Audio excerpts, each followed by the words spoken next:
So understand how to find the right property, how to maybe add the right value, and then how to convert that into the numbers so we can know that we're gonna make money and be profitable. Hey everyone, Kevin Amolsch, Pine Financial Group, where we work together so you succeed. Got a fun and exciting guest with me today, Justin Cooper. You all know him. If this is your first time seeing the video, if you're on Facebook, be sure to hit the like button. If you're on YouTube, we want you to hit subscribe and like, and maybe hit that notification button so you know when all the new fresh content's coming out. And we would love to get some comments below, so please comment below. Today we're going to be talking about investment criteria for beginning real estate investors. We've all been there, Justin. So before we get into your opinion and what you think about some investment criteria, pet peeve of mine, and I don't know if this is the same for you, but we go to networking events, we do a lot of networking, handing out business cards and talking to people, and beginning investors will come up to me and I'll ask, what's your criteria? What exactly are you looking for? And Justin, would you believe sometimes they'll tell me, I want a 3-bedroom, 2-bathroom in this specific neighborhood that rents for this amount, and my mind's blown. You guys, you're not looking for specifics to a property. What we're looking at is the numbers, your price, the value. What do you think? Yeah, I totally agree. Sometimes there's even more generic. They just say they want a good deal.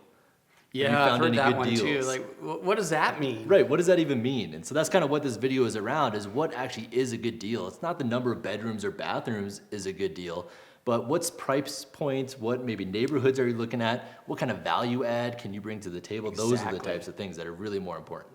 Yeah, bedrooms could be valuable. Now, we teach in our classes about how to value real estate that bedrooms typically add zero value for resale, but gosh darn it, they don't add some value in your rent, right? So if you're looking for 3 bedrooms because you're trying to hit a certain rent amount, maybe your criteria should be that rent amount target compared to a price you're willing to pay and not necessarily the bedrooms. I guess that's the point I was trying to make there. Yeah, absolutely. And I think that leads into another really important investing criteria is when we go to these events, we see investors that kind of run the gamut.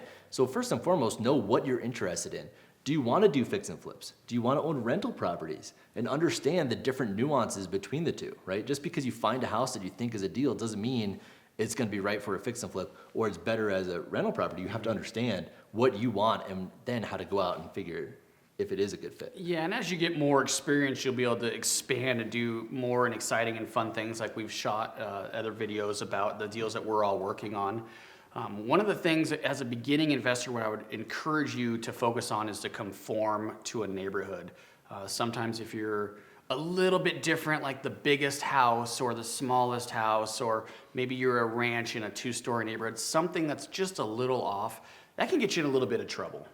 Yeah, absolutely. You want to be the best looking house for the fair price in that neighborhood if you're doing a fix and flip, but you don't want to be the outlier. You don't want to be the biggest house on the block because if you're new, you may think you value property as a price per square foot, right? Which first off is wrong. Don't do that. But when you look at it, well, this house is 3,000 square feet. The closest one is only 2,000 square feet. So therefore, this is going to get 30% more in value. Right. Huge mistake. Yeah, just to keep it nice and safe, just try to conform to the neighborhood. That should be your criteria going in, I would think, when you're getting going. And then as you get more comfortable, then you could expand. And maybe you could buy the bigger house because you can make money on that too. It's just not going to sell for the same as you might think, especially if you're using a price per square foot model. So I said price and value, focus on, conform to the neighborhood. What advice would you give a beginning investor when they're getting started to look at properties? What should they be looking for?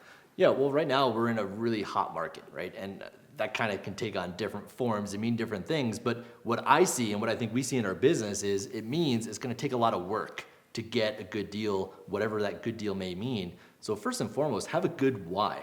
Your big why. You have to understand why you're becoming a real estate investor and make sure that you really understand it and it gets down into your soul, right? Because it needs to drive you and motivate you every day to get up, to make the offers, to make the phone calls, to beat the streets, to actually get out there and find a good deal. Absolutely.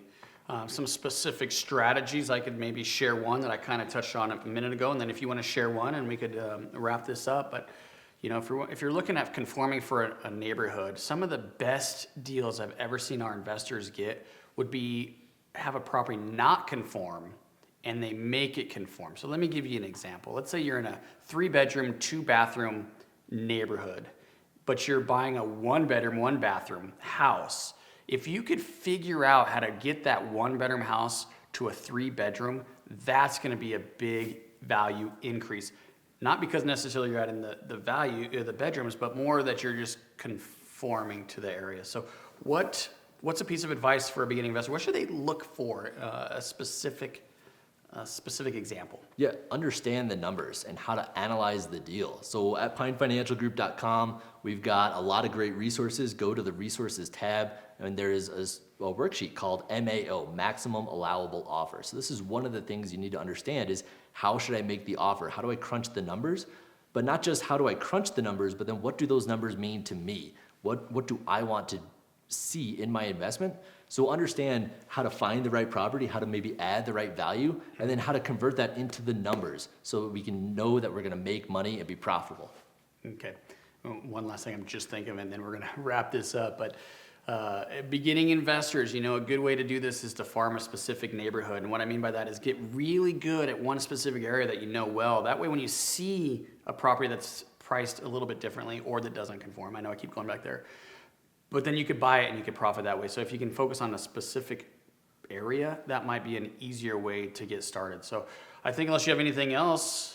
I think we could probably talk for hours and This days is on this topic, but a full day seminar we could do. Maybe we should do that, Justin. So with that, I'm going to close out. If you're watching the video, please like us, subscribe, check us out, pinefinancialgroup.com. We'd love to be involved in your deals. We really do believe that we work together so that you're successful.